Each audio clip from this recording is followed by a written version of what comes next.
All right, let's journey back in time to medieval India, specifically to the Delhi Sultanate, a period just buzzing with power and, yeah, a lot of turmoil. We're going to look at two ruling families, two dynasties, that took the throne one right after the other. But here's the thing, their stories could not be more different. You've got one that aimed for the absolute stars, and another that was just, well, trying to hang on for dear life. Let's dive in. So this really brings us to the big question for today, the one I want you to chew on as we go. What really makes a ruler great? I mean, what do we actually value in a leader?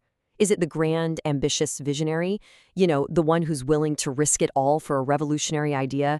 Or is it the steady hand at the wheel, the leader whose number one job is just to keep the ship from sinking in a storm?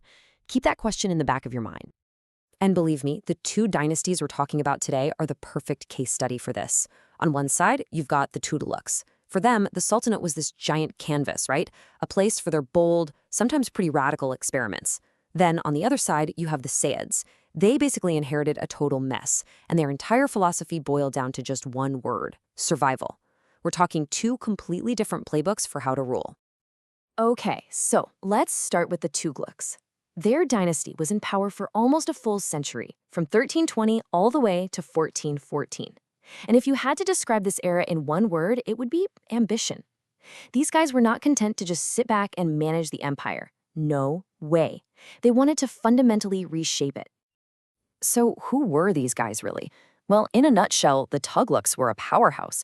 I mean, they had it all: a strong administration, a massive military, and this reputation for launching these huge, ambitious projects. But, and this is a big but, here's the catch. With great ambition comes great risk. For every single brilliant idea they had, there was the very real potential for a spectacular go-down-in-flames kind of failure. So, if you look at their century-long rule, the whole story really boils down to three key personalities. It all kicks off in 1320 with the founder, Ghiyasuddin. He's followed by Muhammad, the guy who becomes infamous as the experimenter, and then rounding it out, we have Firoz, who took all that Tughlaq energy and pointed it in a completely different direction. He was the builder. Let's get to know them. Any great dynasty needs a strong start, and that's exactly what Ghiyasuddin delivered. He was only on the throne for about 5 years, but he didn't waste a minute. He focused on the basics, the fundamentals. We're talking repairing roads, building forts, strengthening the army, and maybe most important of all, bringing discipline and order back to the empire. He laid the groundwork for everything that came next. And then comes his son, Muhammad bin Tughlaq, who took that solid foundation and decided to build something revolutionary on top of it. He is, without a doubt, the most famous and definitely the most controversial ruler of this dynasty. And this quote you see here, it just nails it. Known for his bold but impractical decisions. The man had some truly incredible, ahead-of-their-time ideas. But the execution, that's where things got messy.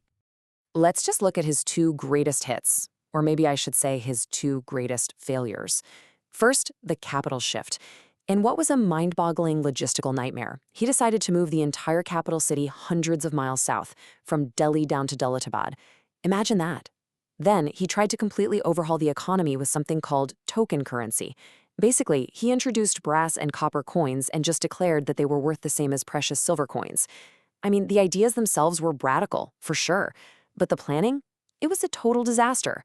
Both experiments led to incredible hardship and economic chaos, and they've gone down in history as legendary failures.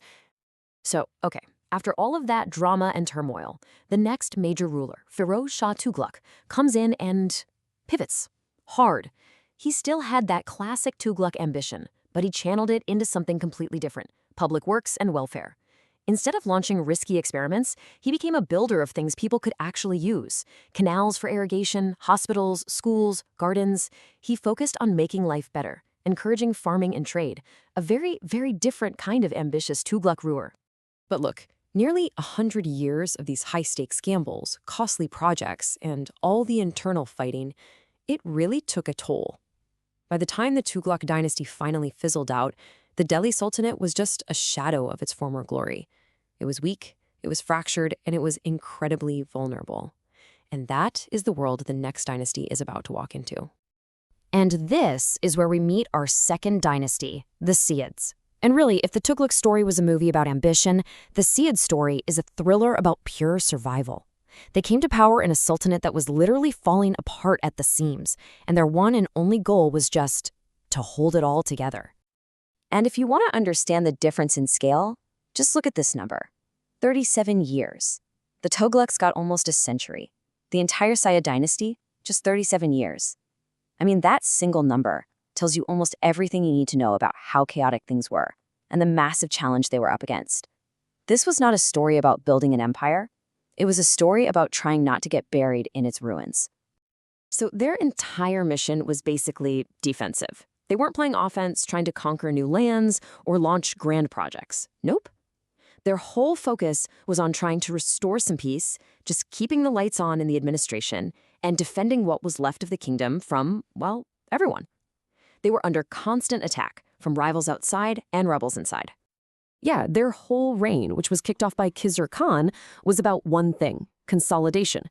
They had limited resources, so they poured everything they had into just protecting the capital, Delhi. There was zero expansion. It was all about maintenance. And honestly, it was a tough, thankless job. And their short time in power ended pretty much the same way it began, in conflict, when the last Sayyid ruler was finally defeated in 1451. All right, so now that we've seen both sides of the coin, let's put them right next to each other, because this is where the differences just pop. You've got two dynasties ruling the same sultanate, but leaving behind two wildly different legacies. And this table here just lays it all out, plain and simple. Look at the goals. The Tughlaqs were all about ambitious experiments. The Sayyids, stability and just preservation. The scale. The Tughlaqs were thinking empire-wide, while the Sayyids were forced to be laser-focused on just Delhi. And the legacy? Well, the Tughlaqs gave us grand projects, and yes, some pretty famous failures. The Sayyids' legacy is a lot quieter. They just kept the Sultanate alive. They kept the lights on so the story could continue. So if we boil it all down, it's this. The Tughlaqs were shooting for the moon, and sometimes they crashed and burned spectacularly. Their legacy is one of grand, beautiful, flawed ambition. The Sayyids, on the other hand, weren't looking at the sky at all. They were just trying to keep both feet planted firmly on the ground. Theirs is a legacy of quiet, maybe unglamorous, but totally necessary survival. And that brings us right back to where we started, to that big question. Looking at these two stories, what do you think is more valuable in the grand sweep of history? Is it the bold idea that fails, the moonshot that doesn't quite make it but is remembered forever? Or is it the quiet, thankless effort that simply endures, the hard work of just keeping things going so that there's a next day at all? Something to think about, for sure.